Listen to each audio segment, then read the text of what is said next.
哎呦我的妈！哎呦我的妈！哎呦我的妈！哎呦我的妈！ අයිබෝන් දුවේ පුතේ සාමාන්‍ය පෙළ විභාගය අවසන් වෙලා දැන් බොහොම නිදහසේ ඉන්න කාලයක් යන්නේ. ඉතින් තව උසස් පෙළ පන්ති පටන් ගන්න දැන් සමහර පන්ති පටන් ගන්න තියෙන්නේ. ඒ වගේම උසස් පෙළ පන්ති පටන් ගන්න කලින් Taman තෝරා ගන්න ඕනේ විෂය ධාරාව ගැන හැඳින්වීමක් කරන්න තමයි අපි සූදානම් වෙන්නේ.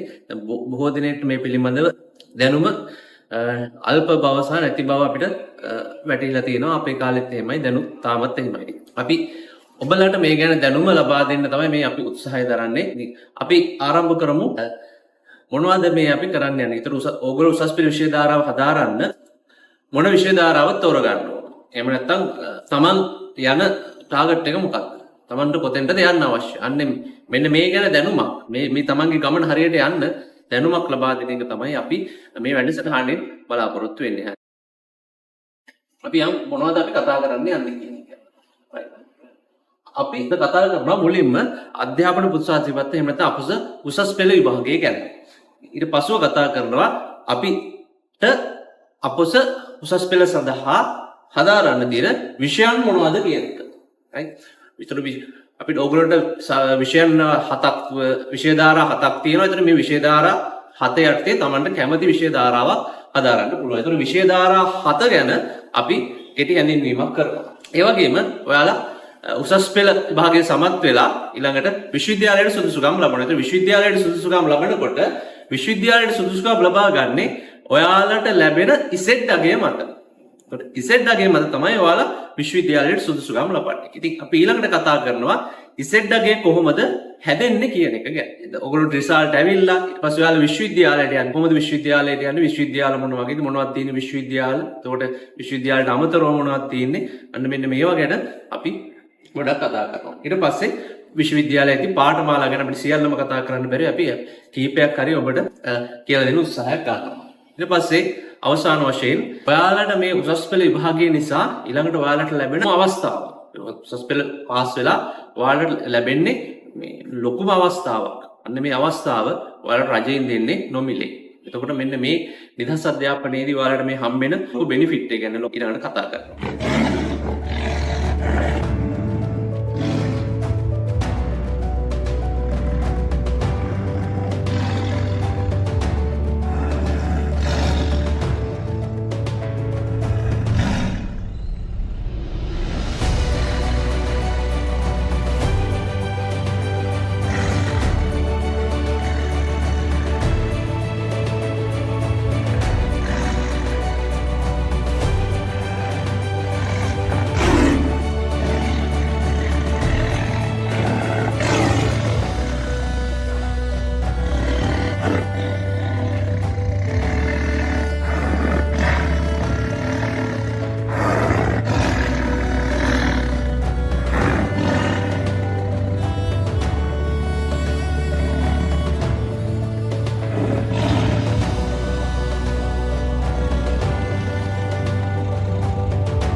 ඊළඟට හඳුන්වන්න යන්නේ උසස් පෙළ විභාගයේ ඔයාලට හදාරන්න තියෙන විෂය ධාරා ගැන.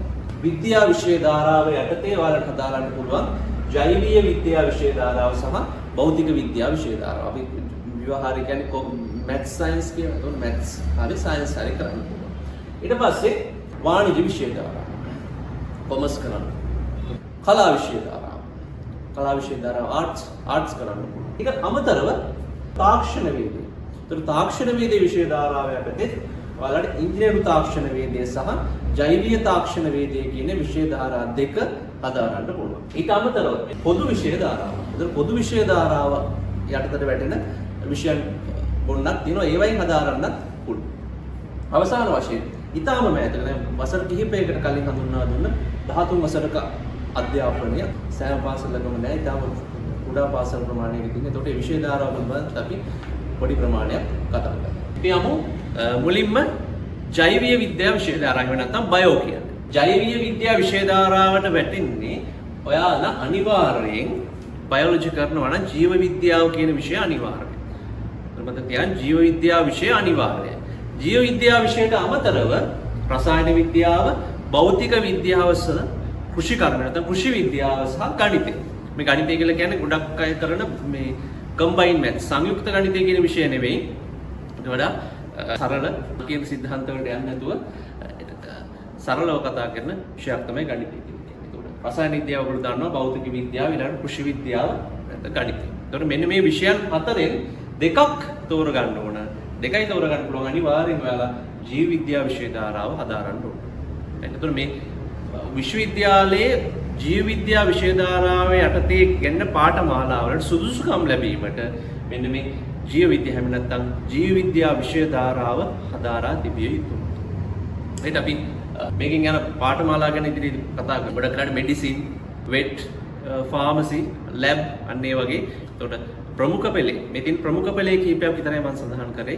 එතකොට මේ විශ්වවිද්‍යාලයට ප්‍රවේශ වෙන්න මේ විසෙඩ්ඩගේ ඊටාම ඉහළ විශ්වවිද්‍යාල පාඨමාලා කීපයක් තමයි ඒ සඳහන් කරන්නේ. රයිට්. එතකොට විද්‍යා විෂය ධාරාව යටතේ කියන පළවෙනි විෂය ධාරාව තමයි ජෛව විද්‍යා විෂය ධාරාව. ඊළඟට ඔයාලා යන්නේ භෞතික විද්‍යා විෂය ධාරාවට. එහෙම නැත්නම් මැත්ස් කියන. එතකොට මැත්ස් කියන එකේදී නැත්නම් භෞතික විද්‍යා විෂය ධාරාවේදී පුංචි වෙනස්කමක් තියෙනවා. විෂයන් හතරක් දීලා තිනවා. මේ විෂයන් හතරෙන් ඕනෑම තුනක් ඔබට ඇදහැරිය හැකියි.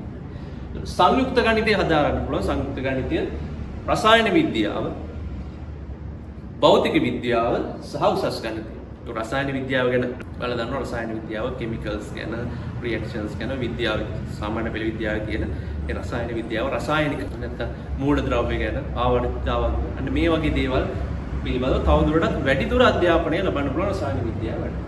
ඊට අමතරව භෞතික විද්‍යාව මේ එදිනෙදා පරිසරයේ වෙන ක්‍රියාකාරකම් පිළිබඳව තවදුරටත් ඔයගොල්ලෝ මේ සාමාන්‍ය පෙළේදී කතා කරනවා තියෙන සිද්ධාන්ත කරුණු තවදුරටත් කතා කරන්න පුළුවන් භෞතික විද්‍යාව යටතේ. ඊට අමතරව සංයුක්ත ගණිතය. ඒතර සංයුක්ත ගණිතය, ශුද්ධ ගණිතය සහ ව්‍යවහාරික ගණිතය කියලා කොටස් දෙකක් තියෙනවා. ඒතර මේ කොටස් දෙකේ සංයුක්තයක් තමයි සංයුක්ත ගණිතය කියලා කියන්නේ. right? ඊට අමතරව මේ සංයුක්ත ගණිතය වගේම තව ගණිත විෂයක් තියෙනවා. ඒ උසස් ගණිතය. ඒතකොට ඊට වඩා සංකීර්ණ කරුණු එක. සංයුක්ත ගණිතය බොහොම පළල් විෂය ධාරාවක්. උසස් ගණිතය කියලා කියන්නේ මේ උසස් ගණිතයේ විශේෂ සිද්ධාන්ත තාම කුඩා ප්‍රමාණයක් වලට ඒවයි ඇඩ්වාන්ස් එහෙම නැත්නම් සංකීර්ණ පතුලටම ගිහලා ඩීප් ගිහලා සාකච්ඡා කරනවා උසස් ගණිතය. එතකොට මෙන්න මේ විෂයන් තුනේ සංයුක්ත ගණිතය, රසායන විද්‍යාව, භෞතික විද්‍යාව සහ උසස් ගණිතය. මෙන්න මේ විෂයන් හතරෙන් ඕනෑම තුනක් තෝරගන්න පුළුවන්. එහෙම තෝරගෙන ඔයාලා විශ්වවිද්‍යාලයේ සුදුසුකම් ලබනකොට විශ්වවිද්‍යාලයේ භෞතික විද්‍යා විෂය ධාරාව යටතේ තියෙන ඕනෑම පාඨමාලාවකට ඔයාලට සහභාගී වෙන්න සුදුසුකම් ලබන්න පුළුවන්.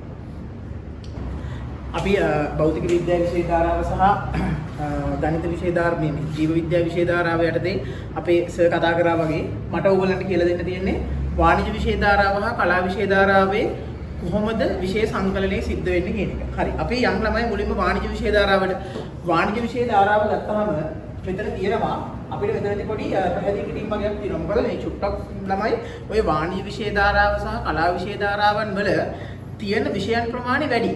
හරිද?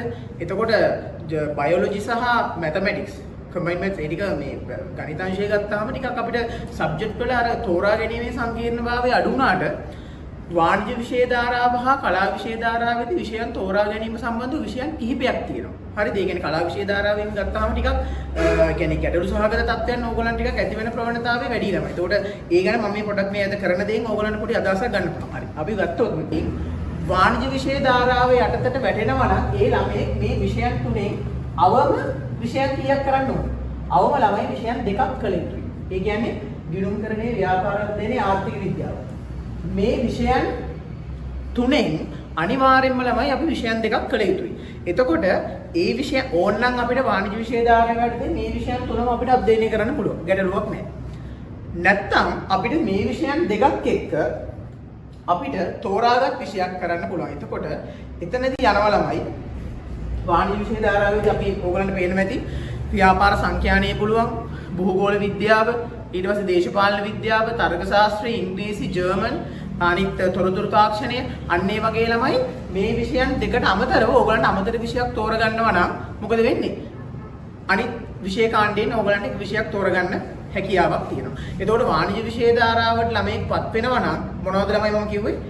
ගිණුම්කරණයේ ව්‍යාපාර අධ්‍යයනයේ ආර්ථික විද්‍යාව කියන විෂයන් තුනෙන් අවම වශයෙන් දෙකක් එක්ක අර විෂයක් කිරීමේ හැකියාවක් තියෙනවා. නැත්නම් මේ විෂයන් තුනම අධ්‍යයනය කරලා උසස් පෙළ වාණිජ්‍ය විෂය ධාරාවෙන් ඕගලන්ට මුහුණ දීමේ හැකියාවක් තියෙනවා ළමයි. එතකොට ඕගොල්ලෝ බලන්න ඕනේ මම මොන විෂයක් මම වාණිජ්‍ය විෂයට වැඩෙනවා නම් මම මේ විෂයන් තුනම කරනවද නැත්නම් මේ විෂයන් දෙකක් කරලා මම අර කතා කරුවා අමතර විෂයක් කරනවද කියන එක ඕගොල්ලන්ට තමන්ගේ කැමැත්ත පරිදි පාසලේ තියෙන ඉඩ ප්‍රස්තාව අනුව ඕගොල්ලන්ට ඒක අවස්ථාව උදා කරගන්න පුළුවන් ළමයි. වාණිජ්‍ය විෂය ධාරාව සම්බන්ධයෙන් පැහැදිලි කිරීම තියෙන්නේ ওই ටික. හරි. අපි යම් ළමයි කලා විෂය ධාරාවට. අපිට කතා කරන්න තියෙන ප්‍රධාන කාරණා හතරක් තියෙනවා. එතකොට ඇත්තටම ළමයි ගත්තාම භෞතික විද්‍යා විෂය, ජීව විද්‍යා විෂය, වාණිජ්‍ය විෂයටත් වඩා වැඩි විෂයන් ප්‍රමාණයක් මොකද වෙන්නේ? කලා විෂය ධාරාවන් වල තියෙනවා. එතකොට කලා විෂය ධාරාවන් වල අපි විෂය සංකලනයේදී අපි ටිකක් සැලකිලිමත් වෙන්න ඕනමයි. හරිද? ඒ කියන්නේ ටිකක් ඒක සංකීර්ණයි. ඇත්තටම ගත්තොත් මේ කියන කතාවත් එක්ක ඕගොල්ලන්ට අදහසක් ගන්න පුළුවන් මම මොකද්ද කියන්නේ කියන එක. හරි. එතකොට කලා විෂය ධාරාව යටතේ ළමයි ප්‍රධාන වශයෙන් අංශ 4කට අපිට අවධානය යොමු කරන්න පුළුවන්. ඒ කියන්නේ පළවෙනි එක තමයි මොකද්ද? සමාජ විද්‍යා විෂය. හරිද? සමාජ විද්‍යා විෂය. අනිත් එක මොකද්ද? ආගම හා ශිෂ්ටාචාරය. අනිත් එක මොකද්ද ළමයි? සෞන්දර්ය විෂයන්. අනිත් එක භාෂා විෂයන්. හරි. සමාජ විද්‍යා විෂයන් ගත්තාම ළමයි ඕගලන්ට මෙන්න මේ ස්ලයිඩ් එකේ පේනවා ඇති සමාජ විද්‍යා විෂයන් තියෙනවා. ආර්ථික විද්‍යාව, භූගෝල විද්‍යාව මම මේ ඕගලන්ට ස්ලයිඩ් එකේ පේනවා ඇති. ගෘහ ආර්ථික විද්‍යාව, තොරතුරු හා සංනිවේදන තාක්ෂණය, දේශපාලන ඔන්න ඔය වගේ කිහිපයක්. ඒ කියන්නේ මම මෙතන විෂයන් 11ක් තියෙනවා. ඔන්න ඔය විෂයන් 11ම අපිට සමාජ විද්‍යා විෂයන් විදිහට අධ්‍යයනය කිරීමේ හැකියාවක් තියෙනවා. එතකොට අනිවාර්යෙන් ළමයි මේ සමාජ විද්‍යා විෂයන් වලින් අවම වශයෙන් ඕගොල්ලෝ එක් විෂයක්වත් තෝරාගත යුතුයි. හරිද? ඕගලන්ට ළමයි මේ සමාජ විද්‍යා විෂයන් වලින් ඕනනම් ඕගලන්ට සමාජ විද්‍යා විෂයන් තුනම කරන්න පුළුවන්. හරිද? නැත්තම් අවම වශයෙන් ඕගොල්ලෝ සමාජ විද්‍යා විෂයක් තෝරගන්න ඕනේ. හැබැයි ඔතන පොඩි ගැටලුවක් තියෙනවා. මම ඒක පල්ලෙහාට කියන්නම්. අපි භාෂා විෂයන් තුනම අධ්‍යයනය කරනවා නම් ළමයි සමාජ විද්‍යා විෂයක් අධ්‍යයනය කිරීම අනිවාර්ය නැහැ. ඒ හැර මෙන්න මේ භාෂා විෂයන් හැර ඕගොල්ලෝ මේ 1 2 3 කාණ්ඩ වලින් අපි විෂයන් තෝරගන්නවා නම් අනිවාර්යයෙන්ම අපි සමාජ විද්‍යා විෂයක් තෝරා ගැනීම අනිවාර්යයි. එතකොට කොහොමද ළමයි සමාජ විද්‍යා විෂයන් තෝරගන්නේ? සමාජ විද්‍යා විෂය මේ අර්ථිනවා අවම එක් විෂයක් හෝ විෂයන් තුනම මේකෙන් අපිට අධ්‍යයනය කිරීමේ හැකියාවක් තියෙනවා. හරි. අපි යන් ඊළඟට ආගම හා ශිෂ්ටාචාරය. ආගම හා ශිෂ්ටාචාරය ගත්තාම මෙන්න මෙහෙම විෂය කම්බිනේෂන් එකක් තියෙනවා. සබ්ජෙක්ට් කම්බිනේෂන් එකක් තියෙනවා. එතකොට එතන ළමයි ආගම හා ශිෂ්ටාචාර විෂයන් ගත්තාම බුද්ධ ධර්මයේ හෝ බෞද්ධ ශිෂ්ටාචාරය තියෙනවා. ක්‍රිස්තියානි ධර්මයේ හෝ ක්‍රිස්තියානි ශිෂ්ටාචාරය, හින්දු ධර්මයේ හෝ හින්දු ශිෂ්ටාචාරය, ඉස්ලාම් හෝ ඉස්ලාම් ශිෂ්ටාචාරය, ග්‍රීක හෝ රෝම. එතකොට ළමයි ආගම හා ශිෂ්ටාචාර විෂයන් අතුරින් අපි හිතන්නකො බුද්ධ ධර්මයේ තෝරගත්ත කියලා. බුද්ධ ධර්මයේ තෝරගත්තොත් ඕගලන්ට බෞද්ධ ශිෂ්ටාචාරයක් තෝරගන්න බෑ. පැහැදිලිද මං කියන එක? එතකොට බුද්ධ ධර්මයේ අපි තෝරගත්තොත් බෞද්ධ ශිෂ්ටාචාර විෂය තෝරගන්න බෑ. මතක තියාගන්න. එතකොට ඔන්න ඔය කියන ආගම හා ශිෂ්ටාචාර විෂයන් වලින් ඕගලන්ට විෂයන් එකක් හෝ දෙකක් තෝරා ගැනීමේ හැකියාවක් තියෙනවා. හැබැයි අනිවාර්යෙන් මෙතන දෙකක් තෝරගත්තොත් ඕගොල්ලෝ අනිවාර්යෙන් අවම වශයෙන් උඩ කියන සමාජ විද්‍යා විෂයක් තෝරා ගැනීම අනිවාර්යයි. පැහැදිලිද? හරි. එතකොට ඒක තමයි ළමයි ආගම හා ශිෂ්ටාචාර විෂය. ඊට පස්සේ ඕගලන්ට ළමයි තව කාණ්ඩයක් තියෙනවා සෞන්දර්ය විෂය. සෞන්දර්ය විෂයන් ගත්තාම ළමයි මෙතන තියෙනවා චිත්‍ර කලාව. ඕගලන්ට චිත්‍ර කරන්න පුළුවන්. නර්තන, දේශීය භාරත කියලා දෙකක් තියෙනවා. අනික සංගීතය, නාට්‍ය හා රංග කලාව. එතකොට මෙතනත් ළමයි ඕගොල්ලන්ට සෞන්දර්ය විෂයන් වලින් අවම වශයෙන් එකක් හරි නැත්නම් උපරිම දෙකක් හරි තෝරගන්න පුළුවන්. පැහැදිලිද? එතකොට ඕගොල්ලෝ හදිස්සියව සෞන්දර්ය විෂයන් දෙකක් තෝරගත්තොත් අතනින් ඕගොල්ලෝ සමාජ විද්‍යා විෂයක් තෝරාගත යුතුමයි. පැහැදිලි? එතකොට ළමයි උතන තියෙන්නේ සමාජ විද්‍යා විෂයන් එකක් හෝ තුනම තෝරගැනීමේ හැකියාවක් තියෙනවා. නමුත් ආගම හා ශිෂ්ටාචාර විෂයන්, සෞන්දර්ය විෂයන් හෝ උපරිම ඕගොල්ලන්ට දෙකක් තෝරගන්න පුළුවන්. මේ උපරිම දෙකක් තෝරගත්තොත් එකක් ඊළඟ විෂය ඕගොල්ලෝ අනිවාර්යෙන් සමාජ විද්‍යා විෂයක් අධ්‍යයනය කළ යුතුයි. ඔන්න ඕක තමයි උතන තියෙන සබ්ජෙක්ට් කම්බිනේෂන් එක. හරිද? එතකොට සමාජ විද්‍යා විෂයන් අනිවාර්යෙන් අවම වශයෙන්වත් ඕගොල්ලෝ එකක් කළ යුතුයි. මේ 1 2 3 කාණ්ඩ විෂයනුත් ඕගොල්ලෝ කරනවා නම්. හරිද? හැබැයි ළමයි මෙතන මේ භාෂා විෂයන් වලදී පොඩි ඕගොල්ලන්ට පොඩි වෙනස්කමක් තියෙනවා. හරි. අපි බලමු මොනවද භාෂා විෂයන් ටික කියලා.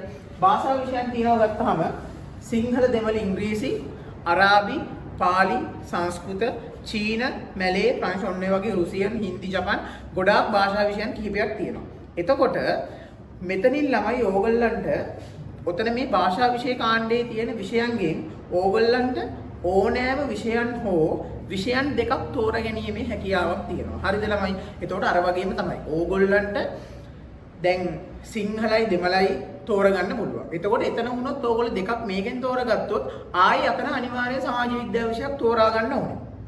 හරිද? හැබැයි ඕගොල්ලන්ට මෙහෙම අවස්ථාවකුත් මෙතන දීලා තියෙනවා. හරිද? ඕගොල්ලන්ට ඔය 1 සහ 2 තියෙනමනේ කාණ්ඩයන් වල. ඒ උපකාණ්ඩ වලින් විෂයන් 3ම ඕගොල්ලෝ තෝරගන්න ගත්තොත් සමාජ විද්‍යා විෂයක් අධ්‍යයනය කිරීමේ අවස්ථාවක් ඕගොල්ලන්ට ලැබෙන්නේ නැහැ. එතකොට ඕගොල්ලන්ට භාෂා විෂයන් වල විෂයන් 3ම භාෂා විෂයන් තෝරගත්තොත් ඕගොල්ලන්ට සමාජ විද්‍යා විෂයක් අධ්‍යයනය කරන්න අවශ්‍ය නැහැ. තේරුණාද? ඒතකොට සමාජ විද්‍යා විෂයක් අනිවාර්යෙන් හදාගන්න ඕනේ. සෞන්දර්ය විෂයක්, ආගම ශිෂ්ටාචාර විෂයන් එක්ක කරොත් ඕගොල්ලෝ සමාජ විද්‍යා විෂයක් අධ්‍යයනය කරන්න ඕනේ. ඕගොල්ලෝ භාෂා විෂයකට ගියොත් භාෂා විෂය නම් ඕනනම් භාෂා විෂයන් 3ම අධ්‍යයනය කරන්න පුළුවන්. එතකොට සමාජ විද්‍යා විෂයක් අධ්‍යයනය කරන්න ඕනේ නැහැ. හැබැයි භාෂා දෙකක් තෝරගත්තොත් අතනින් සමාජ විද්‍යා විෂයක් තෝරගන්න ඕනේ. පැහැදිලිද? එතකොට අපි එක භාෂාවක් දැන් ඕගොල්ලන්ට මෙහෙම කරන්න පුළුවන් ළමයි. ඕගොල්ලන්ට භාෂා විෂයක් තෝරගෙන, සෞන්දර්ය විෂයක් තෝරගෙන, සමාජ විද්‍යා විෂයක් තෝරගන්න පුළුවන්. ඔතන තියෙන පදනම තමයි අපි අවම වශයෙන් සමාජ විද්‍යා විෂයක් තෝරගත යුතුයි කියන පදනම. පැහැදිලිද? හැබැයි ඒක භාෂා විෂයන් 3ම කරනවා නම් අදාළ වෙන්නේ නැහැ. ඒ හැර අනිත් සෑම අවස්ථාවකම සමාජ විද්‍යා විෂයක් අවම වශයෙන් එකක් හෝ අධ්‍යයනය කිරීම අනිවාර්යයි. නැත්නම් සමාජ විද්‍යා විෂයන් 3ම අධ්‍යයනය කරන්න පුළුවන්. හරිද? මම හිතනවා ඕගොල්ලන්ට මේ ඔය ආර්ට් කොමර්ස් කියන විෂයන් ගොඩක් වෙලාවට ආර්ට් ළමයි. ආර්ට් වල පොඩ්ඩක් අර විෂයන් තෝරා ගැනීමේ ගැටලු තියෙනවා. අනික ළමයි දැන් ඕගොල්ලෝ කොච්චර හිතේ තියාගෙන හිටියත් ඉස්කෝලේදී ඕගොල්ලන්ට සමහරක් වෙලාවට ඕගොල්ලෝ දැන් හිතන්න චීන, මැලේ, ප්‍රංශ දැන් ගොඩාක් මම කිව්වනේ. ඒතකොට චයිනීස් හරි මැලේ හරි ඒ වගේ විෂයන් උගන්වන්න ගුරුවරු නැත්නම් ළමයි එතනදී පොඩි ගැටලුකාරී තත්ත්වයකට ඇති වෙනවා. හරිද? එතකොට 100% අපිට කියන්න බෑ ඕගොල්ලන්ට මේ විෂයම කරන්න පුළුවන් කියන එක. එතකොට එතනදී ඕගොල්ලන්ට අවේලබිලිටි එක බලලා පාසලෙන් දෙන විදිහට කටයුතු කරන්න පුළුවන්. හරි. මම හිතනවා මේ විෂයන් දෙක සම්බන්ධයෙන් ඕගොල්ලන්ට සාමාන්‍ය අවබෝධයක් ආව කියලා. මොකද ළමයි හොඳට ඕගොල්ලෝ මේ විභාගෙට දැන් මේ A level වලට අඩිය තියෙන පළවෙනි අවස්ථාවේදී ඕගොල්ලෝ හොඳට මතක තියාගන්න ඕනේ මේ විෂය සංකලනය කොහොමද හැදෙන්නේ කියන එක. ඒ හින්දාම තමයි අපි මේ වගේ ප්‍රෝග්‍රෑම් එකක් ඕගොල්ලන්ට පොඩි දැනුවත් කිරීමක් කරන්න ගත්තේ. එතකොට විෂය සංකලනය අපි ළමයි පීනන්න නම් මේකේ ගැඹුර, මේකේ පළල, මේකේ හැමදේම දැනගන්න ඕනේ. ඔක්කොම කලින් ඒකනේ වෙන්න ඕනේ. නැත්තම් ඔහේ ගිහිල්ලා අපි බිමට පැන්නොත් මොකද වෙන්නේ? ගඟට පැන්නොත් අපිට අනාතක් හොයාගන්න පුළුවන්ද? අනාතක් හොයාගන්න බෑ ළමයි. ඉතින් එතකොට ඕගොල්ලන්ට මේ තියෙන රිලැක්ස් එකේ තියෙන කාලේ ඕගොල්ලෝ මේ වීඩියෝ එක කවුරු හරි කෙනෙක් බලනවා නම් එතකොට ඕගොල්ලන්ට අදහසක් තියාගන්න මම මෙන්න මේ විෂයන් ටික මෙන්න මේ විදිහට අධ්‍යයනය කරනවා කියන එක ඕගොල්ලන්ට අදහසක් ගන්න පුළුවන් ළමයි. සමීරස කතා කරා එතකොට මේ කලා විෂය ධාරා තෝරගන්න කොහොමද සහ වාණිජ විෂය ධාරා තෝරගන්න අතිශයින් වැදගත් විෂය ධාරාවන් දෙකයි. එතකොට කලා විෂය ධාරාව කරන ළමයි බොහොම පරිස්සම් වෙන්න ඕනේ විෂයන් තෝරගනිද්දී හරි නිවැරදි විෂය තෝරා ගන්න. හරි නිවැරදි විෂය තෝරා ගන්න. එහෙම නැත්නම් මේ විෂය ධාරා තෝරා ගන්න හරි නීති අනුකූල ඒ තියෙන නීති රීති වලට අනුව සිදු නොවුනොත් ඔයාලව වැටෙන්නේ අර අපි අන්තිමට කතා කරන පොදු විෂය ධාරාව කියන්නේ. පොදු විෂය ධාරාව ගන්නට තමයි වැටෙන්නේ. මේ ඔයාලා මේ හරියට මේ සර් කිව්ව රීති වලට අනුකූල නැතුව විෂයන් තෝරා ගන්න යන්නේ. ඒ කියන්නේ හරියට ඒ කිව්ව දේ හරියට තේරුම් අරගෙන මේක නැවත නැවත බලලා හරියට ඒක තේරුම් අරගෙන විෂයන් තෝරගන්න. හරි. අපි ඊළඟට යනවා එහෙනම් තාක්ෂණ වේදේ විෂය ධාරාවන් සඳහා. ඒතර තාක්ෂණ වේදේ විෂය ධාරාවෙත් මේ මෑතකදී හඳුන්වලා දුන්නේ තාක්ෂණ වේදේ විෂය ධාරාව. ඒතර තාක්ෂණ වේදේ විෂය ධාරාව යටතේ එකක් තමයි ඉංජිනේරු තාක්ෂණ වේදේ. ඒතර ඉංජිනේරු තාක්ෂණ වේදේ සහ ජෛව විද්‍යා තාක්ෂණ වේදේ. ඒතර මේ තාක්ෂණ විෂය ධාරා දෙකෙන් ඕනම එකක් ඔයාලට තෝරගන්න පුළුවන්. right. එතකොට ඉංජිනේරු තාක්ෂණ වේදේ විෂය ධාරාව තෝරගන්නවා නම් ඔයාලා තෝරාගත්ත විෂයන් අනිවාර්ය විෂයන් දෙකක් තියෙනවා. මොනවද ඒ? ඉංජිනේරු තාක්ෂණ වේදේ සහ තාක්ෂණ වේදේ සඳහා විද්‍යාව. ඒතකොට ඔයාලා සාමාන්‍යයෙන් කියනවා ET කියලා. Engineering technology. එතකොට ඔයාලා ඉංජිනේරු තාක්ෂණ වේදේ යටතේ උසස් පෙළ හදාරනවා නම් ඔයාලා අනිවාර්යයෙන් ඉංජිනේරු තාක්ෂණ වේදේ විෂය හැදෑරිය යුතුමයි. ඊට අමතරව ඔයාලා අනිවාර්යෙන් තෝරගන්න ඕන තාක්ෂණ වේදය සඳහා විද්‍යාව කියන විෂය. Science for Tech SFT කියලා සාමාන්‍ය විභාගය කියන්නේ. ඒතකොට මේ විෂයන් දෙක තෝරාගත යුතුයි අනිවාර්යයෙන්ම. ඔයාලා ඉංජිනේරු තාක්ෂණ වේදය කියන විෂය ධාරාව තෝරා ගන්න ඕන. එතකොට ඉංජිනේරු තාක්ෂණ වේදය කියන විෂය යටතේ ඔයාලා සාමාන්‍යම සිවිල් ඉංජිනියරින් ඊට අමතරව ඉලෙක්ට්‍රිකල් ඉංජිනියරින් ඊළඟට ඉලෙක්ට්‍රොනික ඉංජිනියරින් ඒ වගේම ඔටෝමොබයිල් අන්නේ මෙන්න මේ වගේ බැලුම් කාර් හදන ඒ ඔටෝමොබයිල් වගේ අන්නේ වගේ දේවල් ඔයාලා ඉංජිනේරු තාක්ෂණ වේදය කියන විෂය යටතේ ඉගෙන ගන්න. Science for Tech SFT කියලා කියන්නේ මේ අපි අර ගණිත විෂය ධාරාවේ තියෙන maths, bio, chemistry, physics, රසායන විද්‍යාව, භෞතික විද්‍යාව, ජීව විද්‍යාව අතර මේ තියෙන විෂයන් සහ ගණිතයේ සංකලනය. right? එතන ICT මේ ඒ සියල්ලංගෙම සංකලනයක් තමයි තාක්ෂණ වේදය සඳහා විද්‍යාව එහෙම නැත්නම් SFT කියලා කියන්නේ. එතකොට මෙන්න මේ විෂයන් දෙක තෝරාගත යුතුයි අනිවාර්යයෙන්ම ඉංජිනේරු තාක්ෂණ වේදය හදාරන ශිෂ්‍යයා. ඊට අමතරව මේකට අමතරව ඔයාලට ඉතුරු විෂය ලෙස තෝරගන්න පුළුවන් මෙන්න මේ සඳහන් වෙලා තියෙන අනෙක් විෂය 11න් කීපයක්. එතකොට ඒකෙන් එකක් තෝරගන්න ඕන ඔයාලා මේ තියෙන විෂයන් දෙකට අමතරව. මෙන්න මේ විෂයන් 11 තියෙන ඔයාලට ආර්ථික විද්‍යාව, භූගෝල විද්‍යාව, ගෘහාර්ථික විද්‍යාව, ඒ වගේම තොරතුරු තාක්ෂණය, චිත්‍ර කලාව, ව්‍යාපාර අධ්‍යයනය, ගිණුම්කරණය, කෘෂිකර්මය. එතන මේ වගේ මෙන්න මේකේ සඳහන් වෙලා තියෙන විෂයන් 11න් එකක් මේ දෙකට අමතරව. ඒක ඉංජිනේරු තාක්ෂණ වේදය සහ තාක්ෂණ වේදය සඳහා විද්‍යාවට අමතරව ඔයින් එකක් ඔයාලට තෝරගන්න පුළුවන් ඉංජිනේරු තාක්ෂණ වේදය යටතේ. right. අපි ඊළඟට යමු ජෛව තාක්ෂණ වේදයේ විෂය ධාරාව. right. ජෛව තාක්ෂණ වේදයේ විෂය ධාරාව යටතේ අපි අර ඉංජිනේරු තාක්ෂණ වේදයේ කතා කරා වගේම තාක්ෂණ වේදය සඳහා විද්‍යාව අපි අර සයන්ස් සබ්ජෙක්ට් වල කම්බිනේෂන් එකේ හැම එකෙම පොඩ කතා කරනවා කියලා මේ විෂය යන්නේ සයන්ස් කොට. ඒ නැත්නම් තාක්ෂණ වේදය සඳහා විද්‍යාව අනිවාර්යයි. ඒ වගේම ඔයාලා ජෛව තාක්ෂණ වේදය කියන විෂය ධාරාවට වැටෙන්නේ ඔයාලා තෝරගන්න ඕන ජෛව පද්ධති තාක්ෂණ වේදය කියන විෂය. මේ ඉංජිනේරු තාක්ෂණ වේදයේදී මේ ඉංජිනේරු තාක්ෂණ වේදය තෝරගත්තා වගේම ඔයාලා මේකෙදි ජෛව පද්ධති තාක්ෂණ වේදය තෝරගන්න ඕන BST. BST කියන විෂය ඊට අමතරව Science for Tech තාක්ෂණ වේදය සඳහා විද්‍යාව කියන විෂය මෙන්න මේ විෂයන් දෙක අනිවාර්යයි ජෛව තාක්ෂණ වේදයේ විෂය ධාරාව යටතේ. right?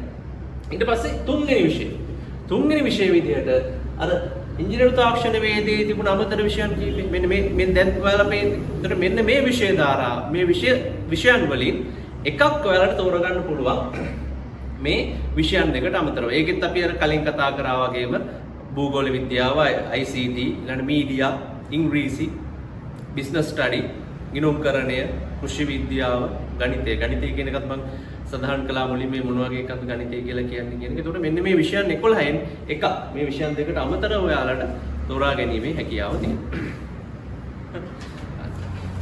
එතකොට මේ තාක්ෂණ වේදයේ විෂය ධාරාව මේ විදිහට අපි කතා කරලා අවසන් කරනවා. එතකොට තාක්ෂණ වේදයේ විෂය ධාරාව යටතේ නැත්නම් ඔයාලා විශ්වවිද්‍යාලයේ සුදුසුකම් ලැබුණොත් විශ්වවිද්‍යාලයේ පොතේ සඳහන් වෙනකොට සුදුසුකම් ලබන්න ඔයාලා ඇප්ලයි කරන්න එපා. එතකොට ඔයාලා ඉෂුව කරනවා බුක් එකක්. පොතක් ඉෂුව කරනවා මේ විශ්වවිද්‍යාල ප්‍රතිපාදන කොමිෂන් සභාවෙන්. එතකොට ඒක ඇප්ලයි කරනකොට ඔයාලා විශ්වවිද්‍යාලයේ තියෙන මේ ජෛව තාක්ෂණ වේදය යටතේ මෙන්න මේ විෂයන් වලට තමයි සුදුසුකම් ලබන්නේ. ඉංජිනේරු තාක්ෂණ වේදය යටතේ මෙන්න මේවට තමයි සුදුසුකම් ලබන්නේ. එතකොට අන්න ඒ පාඨමාලාවන්ට පෙනී සිටින්න ඔයාලා අනිවාර්යෙන් ජෛව තාක්ෂණ වේදය එහෙම නැත්නම් මෙන්න මේ මම පෙර සඳහන් කරපු මේ නීති රෙගුලාසි වලට අනුව ඔයාලා විෂයන් තෝරගන්න ඕන. එතකොට දැන් මේ කලින් සඳහන් කරපු මේ විෂය ධාරාවන් කිසිම එකකට වැටෙන්නේ නැත්නම් එයාලා වැටෙන්නේ. එහෙම නැත්නම් එයාලා අයත් වෙන්නේ, ඒගොල්ලෝ අයත් වෙන්නේ මෙන්න මේ පොදු විෂය ධාරාව යටතේ. දැන් අපි දැන් මේ සමීර සර් මම කියපු මේ නීති වලට අනුව නැත්නම් මේ කියපු ගයිඩ්ලයින්ස් වලට අනුව විෂයන් තෝරාගත්තේ අසමත් වුණොත් ඔයාලා වැටෙන්නේ පොදු විෂය ධාරාව යටතේ. එහෙම කියන්නේ පොදු විෂය ධාරාවේ විශ්වවිද්‍යාලයේ විශාල පාඨමාලා ප්‍රමාණයක් තියෙනවා. උසස් පෙළ විෂය ධාරාව යටතේ උසස් පෙළ හදාරක් තියෙන ඕනෑම විෂයක් ඔයාලට හදාරන්න පුළුවන් මේ පොදු විෂය ධාරාව යටතේ. තමන්ට කැමතිම විෂයන් තුනක් මේ යටතේ හදාරන්න පුළුවන්. එතකොට මේ ඕනම විෂයක් හදාරනකොට ඒ සඳහා අයිලන්ඩ් රෑන්ක් එකක් හා දිස්ත්‍රික් රෑන්ක් එකක් ඔයාලට ලැබෙන්නේ නැහැ. ඒකෙන් අදහස් කරන්නේ ඔයාලට කැම්පස් යන්න බෑ කියන එක. කැම්පස් යන්න බැරි නෑ. කැම්පස් යන්න බෑ නෙවෙයි. මේකේ ඉසෙඩ්ඩගේ වාට ලබා දෙනවා. මේ ඉසෙඩ්ඩගේ මත තමයි ඔයාලා විශ්වවිද්‍යාලයට තෝරන්නේ. ඒතර විශ්වවිද්‍යාලයේ බොහෝ පාඨමාලා තියෙනවා. මේ පාඨමාලා 257ක් තියෙනවා සියලු. මේ යටතේ විශාල ප්‍රමාණයක් තියෙනවා මේ පොදු විෂය ධාරාව යටතේ. මේ විෂය ධාරාවලට අමතරව විශාල ප්‍රමාණයක් තියෙනවා මේ මොකද ඕනම විෂයක් කළා කියන්නේ. අර කලින් සඳහන් කරපු විෂයන් ධාරා 7 කරලා යන්නත් පුළුවන්. ඒ වගේම පොදු විෂය ධාරාව මේ ඒවට අදාළ නැති වෙන විෂයන් කරලා විශ්වවිද්‍යාලය යන්නත් පුළුවන්. එතකොට Tamanට කැමති විෂයක් මෙතනින් තෝරා ගැනීමේ අවස්ථාව ඔයාලට උදා වෙනවා. එතකොට මේ විෂය ධාරාව අපිට මෙන්න මේකයි කියලා අපිට හරියටම කියන්න බෑ. ඔයාලගේ ඉස්කෝලේ තියෙන පාසලෙන් ඔයාලට සපයන පහසුකම් සහ ඒ කාලසටහන සකස් වෙන පිළිවෙල අනුව ඔයාලට තෝරගන්න පුළුවන් පොදු විෂය ධාරාව. ඒ පාසලේ කාලසටහන අනුව සහ තියෙන විෂයන් අනුව තමයි මේකෙදි ඔයාලට කරන්න පුළුවන්ද බැරිද කියන එක තීරණය වෙන්නේ. right. එතකොට මේකෙදි විශේෂත්වය මේකේ මේ අයිලන්ඩ් රෑන්ක් එකක් දිස්ත්‍රික් රෑන්ක් එකක් නිකුත් කරන්නේ නැහැ. විශ්වවිද්‍යාල ප්‍රතිපාදන කොමිෂන් සභාව වගේ ඉසෙඩ්ඩගේ මත තමයි ඔයාලා විශ්වවිද්‍යාලයට ප්‍රවේශ කරන. විශ්වවිද්‍යාලය සඳහා විශාල පාඨමාලා ප්‍රමාණයක් පොදු විෂය ධාරාව යටතේ තියෙනවා. ඒකට ඒ සඳහා ඔයාලට සහභාගී වෙන්න පුළුවන්. දැන් මේ විෂය ධාරාව තමයි උසස් පෙළ විෂය ධාරාව. දැන් මෑතකදී හඳුන්වා දෙනවා මෙන්න මේ වෙනස් විෂය ධාරාව. මොකක්ද විෂය ධාරාව? 2015 කාලය තුල මේ හඳුන්වලා දෙන්නේ 13 වසරක අධ්‍යාපනය. එතකොට 13 වසරක අධ්‍යාපනය කියලා කියන්නේ දැන් උසස් පෙළ හදාරන්න සාමාන්‍ය පෙළ අනිවාර්යෙන් සමත් වෙන්න ඕනේ. එතකොට 6යි 3ක් තියෙන්න ඕනේ. 6යි 3ක් කියලා කියන්නේ විෂයන් 6ක් සමත් වෙලා 3කට සම්මාන දෙන්න. ඕනෑම විෂයන් 6ක් සමත් වෙන්න ඕනේ. ඒ වගේම ඒකෙන් 3කට C සාමාර්ථ. නැත්නම් C3ක් තියෙනවා. එහෙම නැත්නම් ඔයාලා ඒක අය භාගයෙන් පෙනී සිටලා හරි අය ඒ සාමාර්ථය ලබා දෙන්න ඕනේ. එතකොට එහෙම සුදුසුකම් ලබන්නේ නැති පිරිසකට මෙන්න මේ 13 වසරක අඛණ්ඩ අධ්‍යාපනය කියන විෂය මාලාව යටතේ ඔයාලට හදාරන්න පුළුවන්. ඒතර මේකෙදි ඔයාලට ලබා දෙන්නේ වෘත්තීය පුහුණුව. වෘත්තීය පුහුණුවකට තමයි යන්නේ මේ පාසල් අවධියේදී. පාසල් අවධියේදී ඔයාලව වෘත්තීය පුහුණුව සම්බන්ධ විෂයකට යොමු කරනවා. ඒතර ඒකෙදි ඔයාලට ඉස්කෝලේ ඉන්න දින අවුරුද්ද. පළවෙනි මාස තුනේ ඔයාලට දෙන පොදු විෂය ශාස්ත්‍රයකට. ඒතර මේ ඊට පස්සේ මේ පොදු විෂය ශාස්ත්‍ර ටික හදාarලා ඊට පස්සේ ඒකෙන් යම් කිසි විෂයන් ප්‍රමාණයක් තෝරගෙන තවදුරටත් ඔයාලා මාස 6ක් යනකම් ඒ ව්‍යවහාරික විෂය ශාස්ත්‍රය හදාරන්න පුළුවන්. ඒතකොට මේ ව්‍යවහාරික විෂය ශාස්ත්‍රය හදාරුවාට පස්සේ ඊට පස්සේ ඔයාලා දානවා වෘත්තීය පුහුණුවකට. නැත්නම් වොකේෂනල් ට්‍රේනින් එක. ඒතකොට මේ වොකේෂනල් ට්‍රේනින් එකේ අවුරුද්දක් පුරාවට ඔයාලා මේ වොකේෂනල් වෘත්තීය පුහුණුවේ යෙදලා ඉඳලා ඔයාලට NVQ 7 නිකු level 4 කියන සහතිකය ඔයාලට ලබා ගන්න පුළුවන්. ඒ කියන්නේ උසස් පෙළ හා සමාන්තරම සුදුසුකම. මෙන්න මේ සුදුසුකම ලබා ගන්න පුළුවන්. ඒතර මේ විෂය ධාරාව යටතේ ඔයාලට හදාරන්න පුළුවන්. ඒතර මේකෙදි මේ වෙනම විභාග ක්‍රමවේදයක් අඩංගු වෙන්නේ නැහැ මේ ක්‍රමවේදය. මේක තමයි මේ විෂය ධාරාවන් 7 ගැන තමයි අපි ප්‍රධාන වශයෙන් කතා කරන්නේ. දැන් අපි කතා කරන්න යන්නේ ඕගොල්ලන්ට මේ තියෙන තරඟකාරීත්වය ගැන පොඩි පැහැදිලි කිරීමක් කරන්න තමයි අපි හදන්නේ. කොයි වගේ තරඟකාරීත්වයක්ද කියන එක. හරි. මේ ස්ලයිඩ් එකේ තියෙනවා ළමයි අපි මේක 2023 දත්ත පදනම් කරගෙන අපිට තියෙන දත්ත ටික පදනම් කරගෙන තමයි ළමයි අපි මේ තොරතුරු ටික කතා කරන්නේ ඕගොල්ලොත් එක්ක. එතකොට මෙතනදී අපිට කතා කරන්න තියෙන පොයින්ට් එකක් තියෙනවා ළමයි. එතකොට බලන්න සාමාන්‍ය පෙළ සිට දැන් ඕගොල්ලෝ මේ වෙනකොට ඉන්නේ සාමාන්‍ය පෙළ ලියපු කට්ටියනේ. ඒ කියන්නේ සාමාන්‍ය පෙළ සඳහා මුහුණ දීපු ළමයි. එතකොට ඔය සාමාන්‍ය පෙළ සිට උසස් පෙළ විශ්වවිද්‍යාල, ඒ කියන්නේ රාජ්‍ය විශ්වවිද්‍යාලයක විශ්වවිද්‍යාල වරම් හිමි කර ගැනීම දක්වා එන ප්‍රොසෙස් එකේදී ඕගොල්ලෝම කොච්චර ප්‍රමාණයක් පෙරිලා එනවද කියන එක තමයි මේකෙන් අපි පෙන්වන්න හදන්නේ. තේරෙනවද ළමයි? එතනදී දක්ෂයා තෝරගන්නේ කොහොමද කියන එක තමයි මෙතනදී ඕගොල්ලන්ට මම මේ කියන්න හදන්නේ. එතකොට ළමයි දැන් ඕගොල්ලෝ මේ වෙනකොට අපුසස් පෙළ කළා අපුස සාමාන්‍ය පෙළ කරලා අවසන්නේ. හරිද? එතනදී ඕගොල්ලෝ බලන්න අපුස සාමාන්‍ය පෙළ සාමාන්‍යයෙන් අවුරුද්දකට ළමයි මේ ගිය අවුරුද්දේ අපි 2023 දත්ත ගත්තාම 3,47,402ක් වගේ විභාගෙට පෙනී ඉඳලා තියෙනවා. ඒ කියන්නේ දැන් ඕගොල්ලෝ මේ ඇවිල්ලා දැන් ඕගොල්ලෝ මේ බලන් ඉන්න කටි දැන් මේ අපෝ සාමාන්‍ය පිළි ලියලා ඉවර වෙන ළමයි නම් දැන් ඕගොල්ලන්ගේ දැන් මේක ඊට වඩා මේ පාර වැඩි වෙන්නත් පුළුවන් අඩු වෙන්නත් පුළුවන් 3,47,000 වගේ ප්‍රමාණයක් සාමාන්‍ය පෙළ සඳහා මුහුණ දෙනවා. ඊට පස්සේ ළමයි ඔය සාමාන්‍ය පෙළට මුහුණ දුන්නාට පස්සේ උසස් පෙළ සඳහා සුදුසුකම් ලබන්නේ අර කියන අර 6යි 3 කියන එක. හරිද? විෂයන් 6යි සම්මාන 3යි කියන එක. අන්න ඒ කියන්නේ අපොස උසස් පෙළ කරන්න සුදුසුකම් ලබන ප්‍රතිශතය ළමයි කීයද? 2,69,613 ළමයි. ඒ කියන්නේ 3,47,000ක් සාමාන්‍ය පෙළ ලිව්වට ඇත්තටම ඒ සාමාන්‍ය පෙළ ලියන ළමයින්ගෙන් උසස් පෙළ සඳහා සුදුසුකම් ලබන්නේ කීයද ළමයි? 2,69,613ක් වගේ මේ 2023 දක්වා. ඒකෙන් ළමයි සමත් වෙන උසස් පෙළ සමත් කියන්නේ හැමතිස්සෙම මොකද්ද ළමයි? ඒ කියන්නේ ඕගොල්ලන්ට ප්‍රධාන විෂය කාණ්ඩයක් 3ක් තියෙනවනේ. කියන්නේ ඕගොල්ලෝ ප්‍රධාන විෂයන් 3ක් අධ්‍යයනය කරනවනේ. එතකොට අවම වශයෙන් ඕගොල්ලන්ට මේ විෂයන් තුනට එකවර සාමාර්ථ 3ක් තියෙනවා. මේ කියන්නේ විශ්වවිද්‍යාල සමත් කියන්නේ ඕගොල්ලන්ට මේ විෂයන් තුනට අවම වශයෙන් S3ක් තියෙනවා. ඒ කියන්නේ අවම වශයෙන් සාමාර්ථ 3ක් තියෙනවා නම් ඔයා උසස් පෙළ සමත්. ඒ කියන්නේ ඔයාට විශ්වවිද්‍යාල සුදුසුකම් තියෙනවා කියලා අපි දැනගන්නේ සාමාර්ථ 3ක් තියෙනවා කියන එක. හරි. බලන්න 2,69,000 ඒ කියන්නේ බලන්න 3,47,000න් උසස් පෙළ සඳහා සුදුසුකම් ලබන්නේ මුළු පිරිසෙන් 177යි.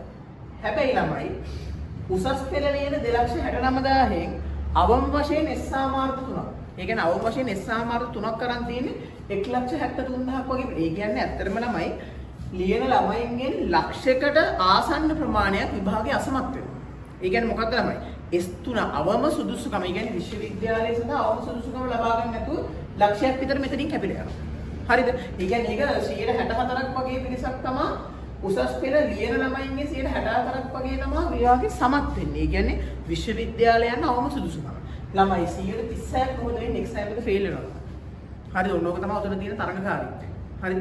පැහැදිලිද? ඊට පස්සේ ළමයි ඔය 1,73,000ටම මේ 1,73,000ටම රාජ්‍ය විශ්වවිද්‍යාලයක උපාධියක් ලබා ගැනීමේ අවස්ථාව තියෙනවද ළමයි? ඇත්ත කතාව. එහෙම අවස්ථාවක් නැහැ. මොකද ඒක අතිශය තරඟකාරී. මොකද ඉතාමත් සීමිත පිරිසක් ළමයි තෝරගන්නේ. එතකොට බලන්න ළමයි 2023 වසරේදී සමත් වෙලා තිබ්බ 1,73,000 විශ්වවිද්‍යාල ප්‍රවේශය සඳහා සුදුසුකම් ලබන්නේ කීයද? 42,150ක් වගේ පිරිසක් තමයි සුදුසුකම් ලබලා තියෙන්නේ. ඒ කියන්නේ ඕගොල්ලෝ උසස් පෙළට 2,69,000ක් වාඩි වුණාම 1,73,000ක් තමයි විභාගෙ සමත් වෙන්නේ. ඒ 1,73,000 රාජ්‍ය විශ්වවිද්‍යාලයකට යාමේ ප්‍රවේශය හිමි කරගන්නේ 42,150ක්. ඒ කියන්නේ ළමයි ඒක සමත් වෙන ප්‍රතිශතයෙන් 124ක් වගේ අඩු ප්‍රතිශතය. ඒ කියන්නේ ඇත්තටම A level පාස් වුණ ළමයින්ගෙන් 4න් එකකටයි නිකම් සරල දලාදාස 4න් එකකට වඩා අඩු ප්‍රමාණයකට තමයි රාජ්‍ය විශ්වවිද්‍යාලයක සුදුසුකම් ලැබෙන්නේ. තේරුණාද? එතකොට අන්න එතනදී ළමයි ඕගොල්ලෝ අතිශය තරඟකාරී විභාගයකට තමයි ළමයි ඕගොල්ලෝ තව අවුරුදු දෙකකින් දෙකමාරකින් මුහුණ දෙන්නේ. ඒ කියන්නේ ඕගොල්ලන්ගේ ජීවිතේ ටර්නින් පොයින්ට් එක. ඕගොල්ලන්ට ඉදිරියට නිදහස් අධ්‍යාපනයේ ප්‍රතිලාභ භුක්ති විඳින්න පුළුවන්ද බැයිද කියන එක මේ අවුරුදු දෙක මත තීරණය වෙනවා. හරිද? ඒ කියන්නේ ඒකෙන් කියන්නේ නෑ ළමයි අනිත් ළමයි අදක්ෂයි කියන එක. එතකොට ඕගොල්ලන්ට ඕනෑම වෘත්ති අධ්‍යාපනයක් හරි මොකක් හරි ඕගොල්ලන්ගේ අනාගතයේ සාර්ථක කරගන්න පුළුවන්. නමුත් මෙතන තියෙන තරඟකාරීත්වය ගැන තමයි ළමයි අපි මෙතනදී කතා කරන්නේ. හරි.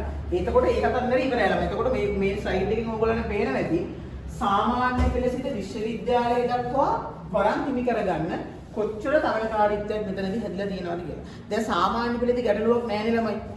ගණිතයට ඔයාගේ එහා පැත්තේ ළමයා ඒකක් ගත්තත් ඔයා ඒකක් ගත්තත් ඇත්තට මෙතන තරඟකාරීත්වයක් නැහැ. හැබැයි ළමයි මෙතනදී ඔය දෙන්න අතරත් තරඟකාරීත්වයක් නොදැනුවත් මොනවා යාළුවෝ අතරත් තරඟකාරීත්වයක් හැදිලා තියෙනවද නැද්ද? හැදිලා තියෙනවා. මොකද එක ලකුණෙන් දෙකෙන් මොකද වෙන්නේ විශ්වවිද්‍යාල සුදුසුකම අහිමි වෙනවා. එතකොට විශ්වවිද්‍යාලය සඳහා සුදුසුකම් ලබන්න දක්ෂයා තෝරගන්නේ ඉසෙට් ලකුණ පදනම් කරගෙන. හරිද?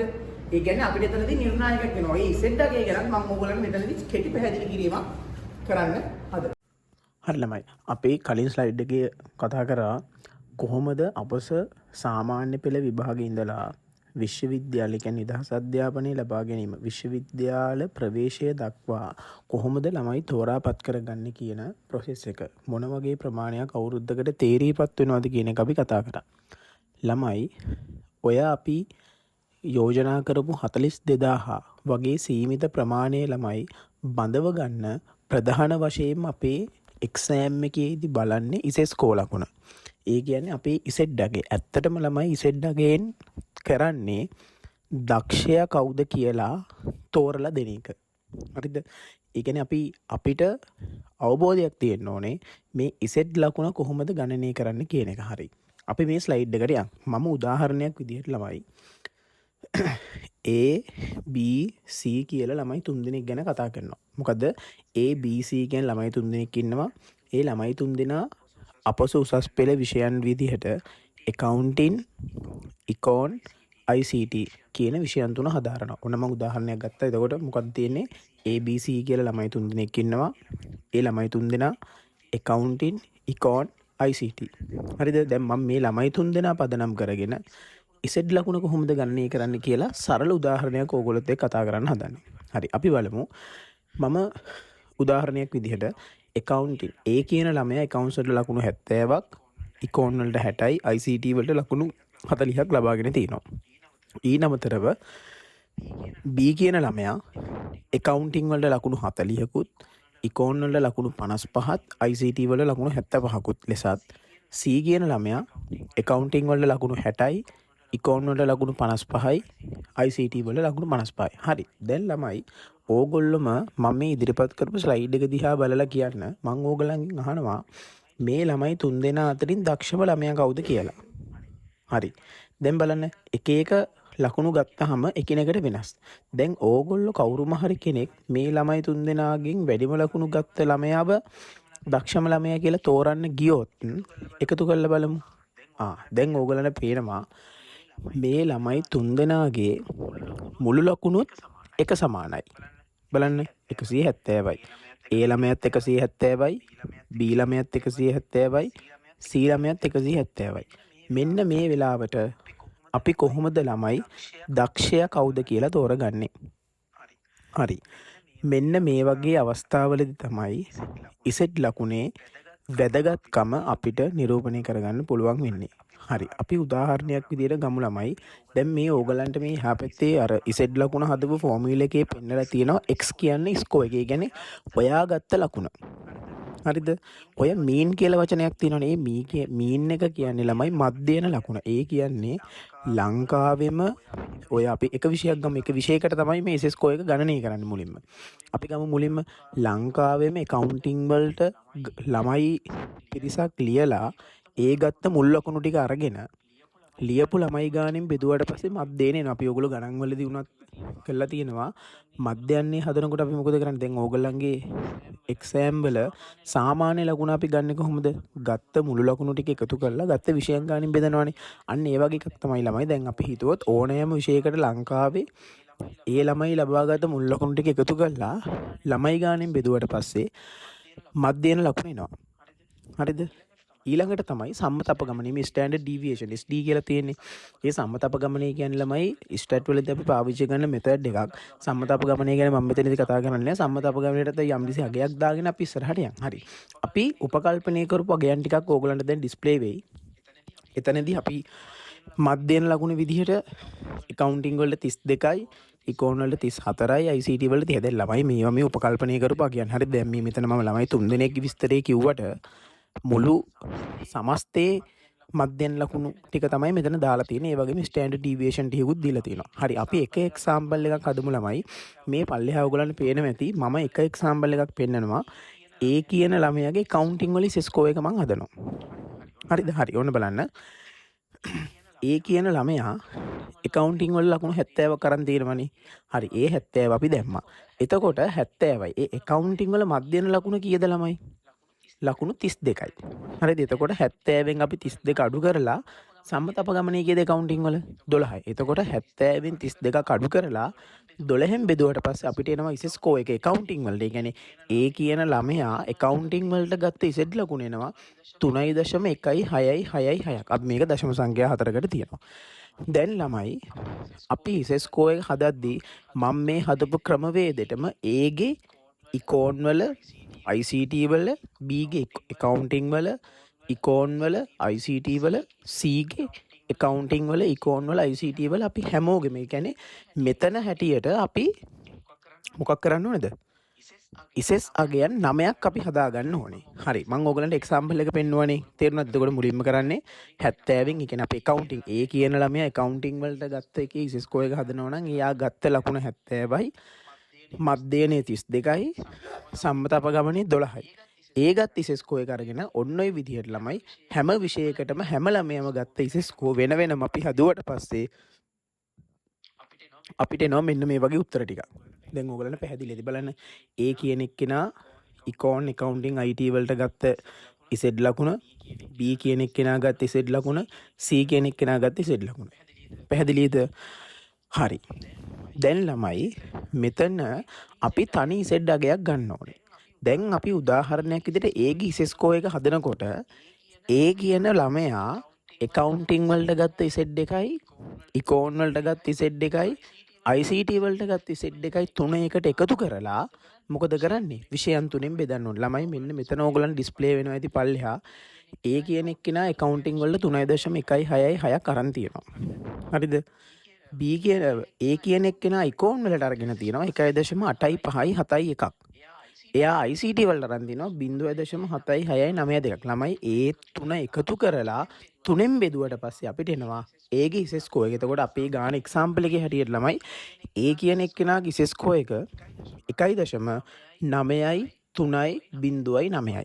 මං කිව්ව එක පැහැදිලි ඇති. හැමතිස්සෙම ඒ ළමයා එක විෂයයකට ගත්ත ICE ලකුණු ටික අරගෙන ඒ ටික ඔක්කොම එකතු කරලා විෂයන් තුනේ ටික එකතු කරලා ඒක තුනෙන් බෙදුවට පස්සේ ඒ ළමයාගේ ICE score එනවා. ළමයි ලංකාවේ සෑම ළමයෙක්ගේම ICE score එක ගණනය කරන්නේ මේ විදිහට. මම මේ උදාහරණයක් විදිහට A ගේ ගත්තේ. මෙතනදී B සහ C ගෙත් අපිට මෙන්න මේ වගේ පිළිතුරු. බලන්න A ගේ අපි ගත්ත උත්තරේ 1.93.9. B ගේනවා 1.876 බිඳුවක්. C ගේනවා 1.9.187ක්. බලන්න ළමයි උඩ තුන් දෙනාගෙම මුල් ලකුණු එකතුව සමාන වුණාට ඒ තුන් දෙනා ඒ විෂයන් වලට අරන් තියෙන ICE ලකුණු පදනම් කරගෙන ඒ තුන් දෙනාගේ ICE ලකුණු වෙනස් වෙලා තියෙනවද නැද්ද? ඔව්. අන්න එතනදී ළමයි දැන් මෙතන මේ ICE score ක්‍රමවේදයේදී අපිට හරියටම දක්ෂයා කවුද කියලා හොයාගන්න පුළුවන්. එතකොට මෙතන මේ තුන් දෙනා සංසන්දනය කරොත් මේ තුන් දෙනාගෙන් වැඩිම ICE අගයක් තියෙන්නේ A කියන ළමයාට. එතකොට ඕගොල්ලන්ට පැහැදිලි ඇති ලකුණු සමාන වුණත් ඒ පුද්ගලයා ඒ විෂයට අරන් තියෙන ICE ලකුණ වෙනස් වුණාට පස්සේ සමාන ලකුණු තිබුණත් මොකද වෙන්නේ? දක්ෂයා වෙන වෙනම අපිට හඳුනා ගැනීමේ හැකියාවක් තියෙනවා. ළමයි මෙතන ඕගොල්ලන්ට මට කියන්න තියෙන පැහැදිලිම දේ තමයි මේ අපි කියනවනේ එක එක විෂයට මේකට ICE එක වැඩි, අරකට ICE එක වැඩි කියලා ළමයි. එතනදී මේ ICE score ක්‍රමවේදයේදී වැඩි ICE ලකුණක් හිමි වෙන්නේ පේපර් එකක් අමාරු වෙන තරමට ICE ලකුණ ඒ විෂයට අදාළ ICE ලකුණු ඉහළ යාමේ හැකියාවක් තියෙනවා. දැන් ඕගොල්ලන්ට මං හදපු ගානේ දැන් ඔයගොල්ලෝ හිතන්න ඕගොල්ලෝ අමාරු පේපර් එකකට වැඩි ලකුණක් ගත්තා කියලා. අමාරු පේපර් එකකට වැඩි ලකුණක් ගත්තොත් ඒ ලකුණ, ඒ කියන්නේ ඔයා ගත්ත ලකුණයි මධ්‍යම ලකුණයි මුළු ලංකාවේම ළමයි ගත්ත සාමාන්‍ය ලකුණයි අතර ලොකු වෙනසක් හිටිනවා. එතකොට ළමයි ඒක සම්මතප ගමනින් බෙදුනහම ඔයාගේ ICE ලකුණ වැඩි අගයක් ගන්නවා. පැහැදිලිද? එතකොට හැමෝටම අමාරු විෂයකට ඔයා වැඩි ලකුණක් අරන් තිබ්බොත් ඔයාගේ ICE ලකුණ වැඩි වෙනවා ළමයි. හරිද? හැබැයි ගොඩාක් ලේසි විෂයකට ඔයා අඩු ලකුණක් අරන් තිබ්බත් අනිත් පැත්තට ඒක ඔයාට නරක විදියට බලපානවා. එතකොට අපි අවුරුද්දක මේ විෂයට ICE එක වැඩි වෙයි, මේ විෂයට ICE එක වැඩි වෙයි කියලා ළමයි එක්සෑම් එක ලියන්න කලින් කියන්න බෑ. ඒක තීරණය වෙන්නේ ඒ පේපර් එකට ළමයි ගන්න මුළු ලකුණු වල සාමාන්‍යයත් එක්ක. එතකොට මේ ICE score ක්‍රමවේදයේදී ඕගොල්ලන්ට කරන්න තියෙන හොඳම දේ තමයි ඕගොල්ලෝ කරන විෂයන් තුන වැඩි හොඳට, يعني විෂයන් තුනටම හොඳට බර තියලා එක්සෑම් එකට පාඩම් කරලා එක්සෑම් එක ලියන්න ඕනේ. එතකොට ඒ ICE score එක අඩු වැඩි වෙන එක ඒ අවුරුද්දේ පේපර් එකේ පහසුතාවය හෝ අපහසුතාවය මත ඒක තීරණය වෙනවා. හරි. මම හිතනවා ළමයි මේ පොඩි උදාහරණයක් අද මේක පොඩි ඉන්ට්‍රොඩක්ෂන් එකක් අරගෙන පොඩි සරල උදාහරණයක් විදිහට තමයි මේක ඔප්පු කරගත්තේ. එතකොට මේ වගේ ICE score ඕන තරම් අපිට හදාගන්න පුළුවන්. මේ ICE අගය සම්බන්ධයෙන් අපි මේ කතා කරපු ටික මම හිතනවා ඔයාට දල අවබෝධයක් ගන්න ප්‍රමාණවත් වුණා කියලා. පැහැදිලිද? හරි.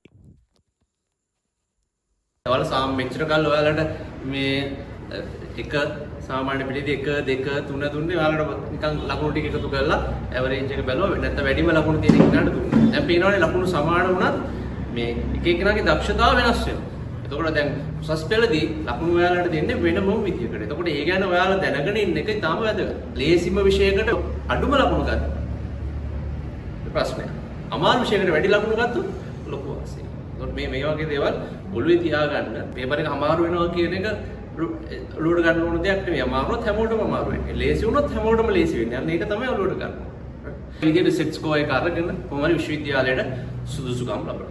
ලංකාවේ තියෙන පොදු විශ්වවිද්‍යාල රජයේ රාජ්‍ය විශ්වවිද්‍යාල 21ක් අපි මුලින්ම රාජ්‍ය විශ්වවිද්‍යාල කතා කරලා සර් කතා කරලා 42000කට ආසන්න ප්‍රමාණයක් විශ්වවිද්‍යාලය සඳහා සුදුසුකම් ලබනවා. ඒක එන්නේ ඒක අවුරුද්දේ රජයෙන් මේ අගය වැඩි කරනවා. එතකොට මේ අවුරුද්දේ සමහර විට ඊට වඩා වැඩි අගයක් වෙන්න පුළුවන්. එතකොට මේ විශ්වවිද්‍යාල 21 තුල ඔයාලට තියෙනවා පාඨමාලා 257ක්.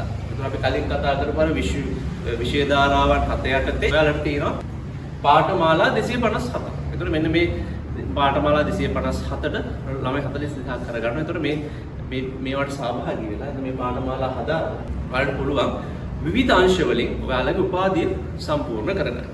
විශ්වවිද්‍යාල ගත්තොත් මේ තියෙන පේරාදෙණිය විශ්වවිද්‍යාලය. වගේම පේරාදෙණිය විශ්වවිද්‍යාලයේ තියෙන නුවර. අතරව පේරාදෙණියම ළඟ තියෙනවා සබරගම විශ්වවිද්‍යාලය. ටිකක් පල්ලෙහාට එනකොට සබරගමේ බලංගොඩ තියෙනවා කැලණිය, ජපුර, කොළඹ විශ්වවිද්‍යාලය, රුහුණ, ඌව වෙල්ලස්ස, ඒ වගේම රජරට මේ ලංකාව පුරා පිහිටි විශ්වවිද්‍යාල තියෙනවා 21ක්. ඒතකොට මෙන්න මේ 21ට ඔයාලට සුදුසුකම් ලබන්න පුළුවන්. අධ්‍යාපනයම පමණක් නෙවෙයි. අධ්‍යාපනයට එහා ගිය ක්‍රීඩාව, සෞන්දර්යය, ඔයාලගේ හැකියාව මේවා දියුණු කරගන්නත් තමන්ගේ ස්කිල්ස් දියුණු කරගන්න. එතකොට ඇකඩමික් කරා කියන තමන්ගේ ස්කිල්ස් දියුණු වෙන්නේ නැහැ. ඒතකොට ස්කිල්ස් දියුණු වෙන්න තමයි ප්‍රැක්ටිකල්. එහෙම නැත්නම් ප්‍රායෝගික දේවල් වලට නිරත වෙන්න ඕනේ. එතකොට ඒ කරන උත්සව, ක්‍රීඩා, ෆන්ක්ෂන්ස් මේ තියෙන දේවල් ඔක්කොම අපේ විශ්වවිද්‍යාලයේ මේ සියල්ල එකතු වෙලා කරන්නේ. එතකොට මේවා ලොකු අත්දැකීමක් ඔයාලට ඊළඟට ඔයාලා ජොබ් එකකට යනවා. ඒ වගේ දේවල් වලට ලබා ගන්න විශ්වවිද්‍යාලයෙන් පුළුවන්.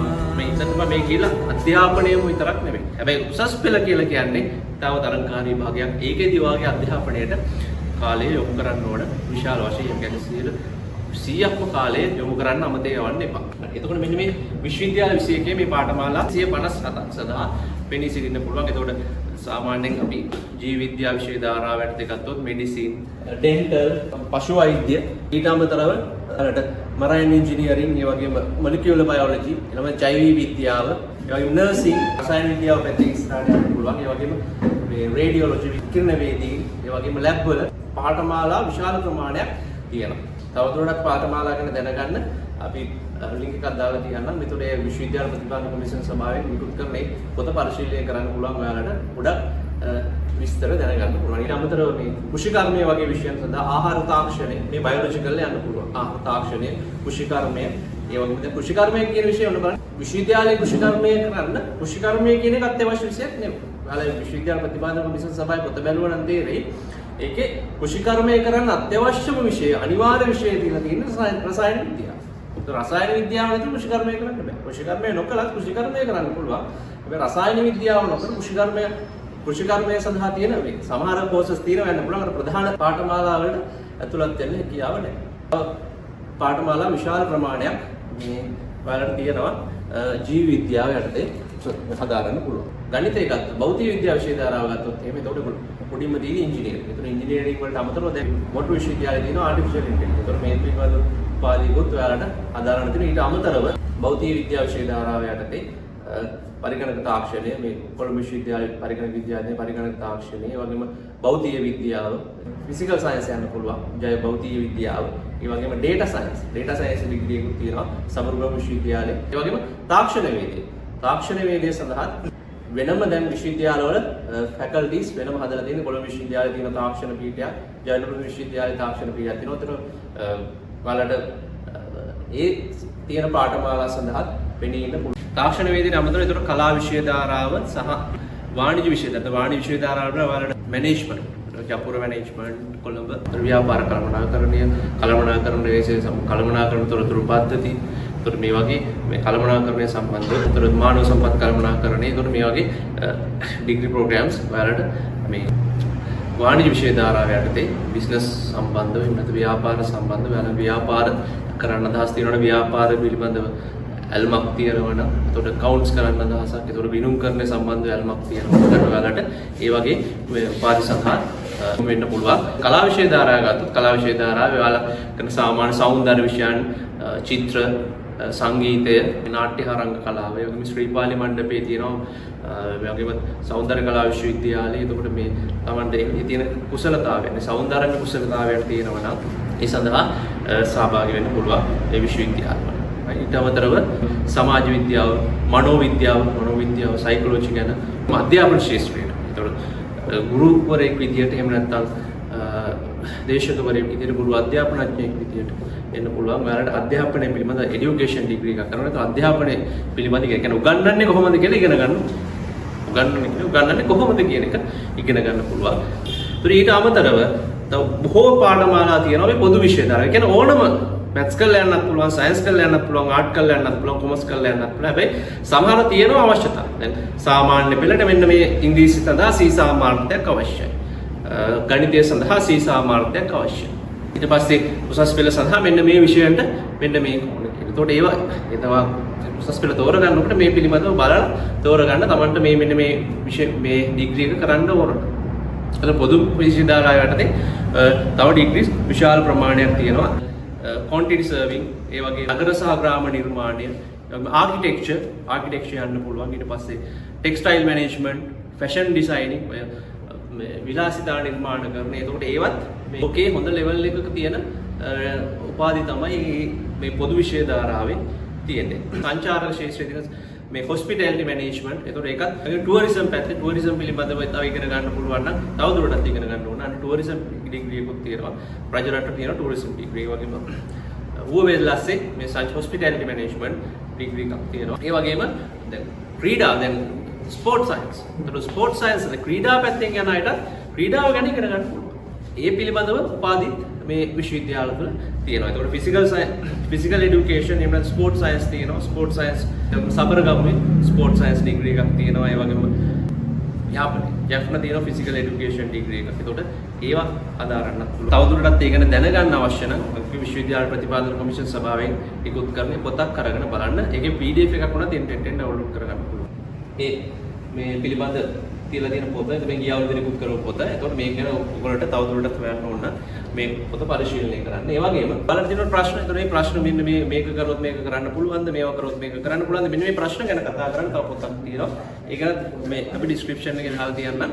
ඔයාලා මේ ස්ලයිඩ් එකේ තියෙනවා ඔයාලා රජේ කොච්චර ඔයාලට වියදම් කරනවද කියලා. දැන් මේ ගිය අවුරුද්දේ තිබුණ සංඛ්‍යාන දාන්න. ඒතර ගිය අවුරුද්දේ මේ විශ්වවිද්‍යාලය සඳහා ඔයාලට වියදම් කරලා තියෙනවා රුපියල් මිලියන. ඒ කියන්නේ රුපියල් මිලියන 58289. එතකොට කොච්චර ලොකු ප්‍රමාණයක්ද කියලා. ඒතකොට සාමාන්‍යයෙන් ඔයාලා 42000ක සිසුන් සංඛ්‍යාවක් ඉන්නවනේ. නිකන් 42000න් බෙදලා බැලුවම සාමාන්‍ය අගයක් එනවා. වසරකට ලක්ෂ 14ක් වගේ. සාමාන්‍ය හිතමු අවුරුදු 4ක් අපි හදාරනවා කියලා. එතකොට ඔයාලට මේ ඔයාලගේ ඩිග්‍රී එකට සාමාන්‍යයෙන් රුපියල් ලක්ෂ 55ක් වගේ රජයේ වියදම් කරනවා. මේ සාමාන්‍ය මේක එකිනෙක වෙනස් වෙනවා. දැන් අපි මෙඩිසින් ගත්තොත් මේ මෙඩිසින් වලට වැඩි පුතේ. මෙඩිසින් වලට තව ටිකක් විශාල සාමාන්‍ය කෝටියකට වැඩි ප්‍රමාණයක් වියදම් කරනවා. අපි මේ අරන් තියෙන සාමාන්‍යයෙන් ලක්ෂ 55ක්. ඒක ලක්ෂ 55ක් ඩිග්‍රියක් නැත්නම් උපාධියක් ගන්න තියෙන අවස්ථාව තමයි ඔයාලට මේ අවුරුදු දෙකේ මහන්සි වෙන්න තියෙන්නේ. මේ අවුරුදු දෙකේ මහන්සි වෙලා හරි තීරණ අරගෙන හරියට කරන්න ආතුරක කියන්නේ ලේසියෙන් ලැබෙන්නේ නැති අවස්ථාවක් තමයි ඔයාලට ලැබිලා තියෙන්නේ. එතකොට මේක මහන්සි වෙලා කරගන්න. අන්කඩ අවුරුදු 13ක්ම රජයෙන් වියදම් කරලා මේ වෙනකක් අවුරුදු 13ක්ම රජයෙන් ඔයාලට වියදම් කරලා තියෙනවා. ඒතකොට ඒ වියදමත් එක්ක තව ඩිග්‍රියකුත් ඔයාලට දෙනවා කියන්නේ ඒක ලොකු අවස්ථාවක්. ඒක හැම රටේම මෙහෙම නිදහස් අධ්‍යාපනය නැහැ. අපි සාමාන්‍ය රජයේ විශ්වවිද්‍යාල වලට යන 42000 නේ අපි සර් කිව්වා සමින් සර් කිව්වා වගේ 42000 වගේ ශිෂ්‍යයන් ප්‍රමාණයකට තමයි විශ්වවිද්‍යාල වරන් හම්බෙන්නේ රජයේ විශ්වවිද්‍යාල. ඒතර ඊට අමතරව මේකම යන්නේ නැති අය. මේ කියන්නේ ඒක නැති වුණොත් මෙන්න වෙන එකක් තියෙනවනේ කියන එක නෙමෙයි මෙතෙන්ට යන්න උත්සාහ කරන්නේ. එතකොට ඒක තමයි අර තියෙන හොඳම ස්ප්‍රිට් එක එතන ඉන්නේ. ඊට අමතරව ඔයාලට මගේ අරමුත් එක. ඒතර තව ඔයාලට ඉගෙන ගන්න පුළුවන්. ඊළඟට කතා කරන්න යන්නේ අපේ ජීවිතයට රාජාලියාගෙන් ගන්න පුළුවන් ආදර්ශ 5ක් ගැන. අංක 1. පක්ෂි ලෝකයේ තමන්ටම කියන රාජධානියක් හදාගෙන ඉන්න එකම සත්වයා තමයි රාජාලියා. ඒ අයගේ කූඩුව හදන්නේ යාගේ රාජධානියේ තියෙන උස්සම තැනක. ඒක කන්දක් මුදුන වෙන්න පුළුවන්, ගහක් මුදුන වෙන්න පුළුවන්, ආරක්ෂාකාරී ඉහළම තැනක තමයි එයාගේ කූඩුව හදන්නේ. රාජාලියා වගේ තමන්ට තමන්ගේ අනන්‍යතාවයක් තියෙන්න ඕන. තමන්ට තමන්ගේ කියලා ස්වයං විනයක් තියෙන්න ඕන. ඒ වගේම තමන්ට තමන්ගේ කියලා ප්‍රතිපත්ති තියෙන්න ඕන. ඒක තමන්ගේ රාජධානිය වගේ තමයි. තමන්ට කියලා තමන්ගේ වටපිටාවක්, තමන්ගේ පරිමාණයක් තිබිය යුතුයි. ඒක තමන් තේරුම් ගත යුතුයි. අංක 2. රාජාලියා කොයි වෙලාවකවත් අනෙක් පක්ෂීන් සමග ගැටෙන්නේ යන්නේ නැහැ. එයා එක්ක එයාගේ රංචුවත් එක්ක වාසය කරනවා. එහෙම නැත්නම් එයාට තනිවම වුණත් වාසය කරන්න පුළුවන්. එයාට තනියම වුණත් වාසය කරන්න තරම් ආත්ම විශ්වාසයක් ආත්ම ශක්තියක් එයා සතු. ඒ වගේම තමයි අපිටත් අපේ ගමන යන්න අපේ ඉලක්කවලට යන්න රංචු පිටින් බැරි වුණත් තනිවම වුණත් තමන්ගේ ඉලක්කවලට යන්න තරම් ආත්ම විශ්වාසයක් ආත්ම ශක්තියක් තමන් කෙරෙහිම විශ්වාසයක් තමන් සතු විය යුතුයි. ඔබ විශ්වාස කළ යුත්තේ ඔබව සහ ඔබේ හැකියාව සහ ඔබේ තීරණ. අංක 3. තද වැස්සක් වහින ලං වෙනකොට අපිට හොඳට බලා ගන්න පුළුවන් අනිත් පක්ෂීන් ඉක්මනින් ලහි ලහියේ හනි හනිකට තමන්ගේ වාසස්ථානවලට මේ තෙමෙන්න කලින් ඉක්මනට පියාඹල යනවා.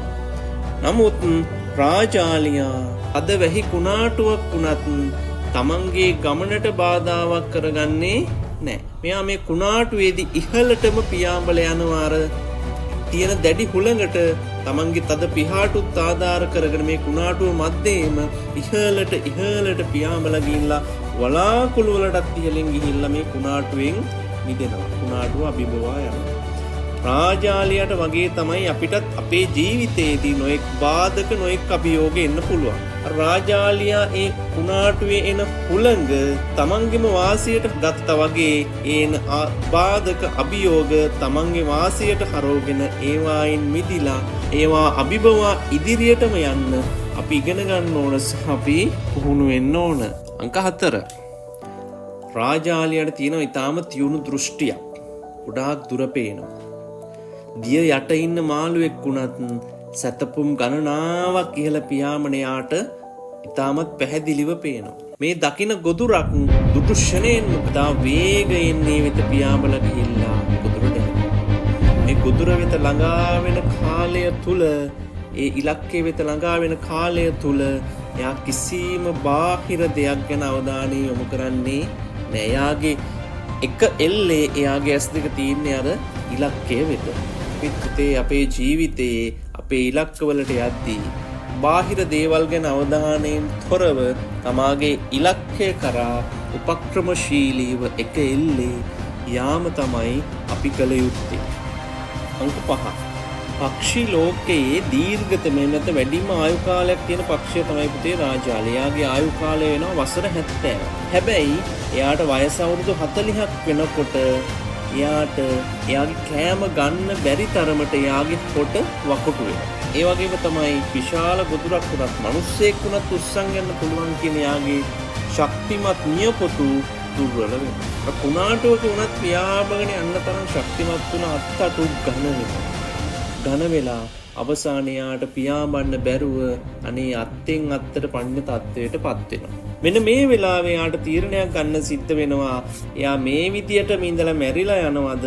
එහෙම නැත්නම් දැඩි තීරණයක්, ඍජු තීරණයක් අරගෙන තව කාලයක් ජීවත් වෙනවද කියලා. රාජාලියා තීරණය කරනවා තව දුරටත් ජීවත් වෙන්න ඕන කියලා. හැබැයි එයා ගත්ත තීරණය ඒක ලේසි පහසු තීරණයක් නෙමෙයි.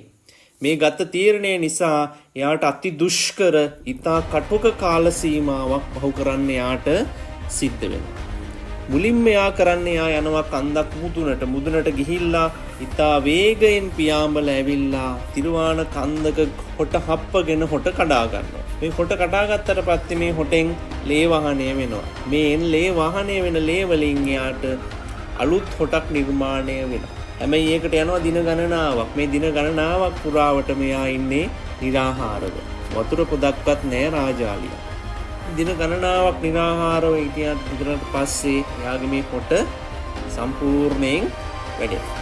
ඉතින් හොට වැටුණාට පස්සේ ඒත් එයාගේ නියපොත් තාමත් අර දෑකැටි වගේ දුර්වලයි. ගොදුරක් නැහැ ගන්න හැකියාවක් නැහැ. එයා මේ හොට පාවිච්චි කරලා මේ තමාගේ නියපොතු ගලව ගන්නවා. නියපොතු ගලවගෙන සේන තුවාල වලින් හැරව වහණය වෙනවා. මේන හැරව වලින් මොකද වෙන්නේ? හැරව අතුරෙන් තව දින ගණනාවක් යනකොට මේ අතරින් අලුත් නියපොතු තුවලක් එයාට හොටයි නියපොතු යැවිලා තින්නේ. ඒ වුණාට පුතේ තාම මෙයාට පියාඹන්න හැකියාවක් නැහැ. අත්තටු ඝන වෙලා තියෙන්නේ. මෙයා මේ හොට පාවිච්චි කරලා මෙයාගේම අත්තටු ගලවනවා.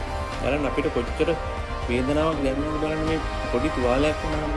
තමන්ගෙම අත්තටු තමන්ට ගලව ගන්න තරම් දැඩි තීරණයක්, දැඩි ආත්ම ශක්තියක්, දැඩි විශ්වාසයක් ඒ දරා ගැනීමේ හැකියාවක් රාජාලියට තියෙනවා. අත්තටු ගලවගෙන ටික කාලයක් දින ගණනාවක් යනකොට මෙයාගේ අත්තටු නැවත වර්ධනය වෙලා අලුත්ම පියාපත් පිවලක් මේ වගේ දින 150 200ත් අතර කාලයක් මෙයා මේ අති දුෂ්කර ඉතා කටුක කාල සීමාව ගෙවලා දානවා. මෙයා මෙච්චර දුෂ්කර කාල සීමාවක් ගෙවුවා කියලාට මෙයාට පාඩුවක් වුණාද? නෑ. මෙයාට හම්බුණා වසර 30ක අනාගත ජීවිතය.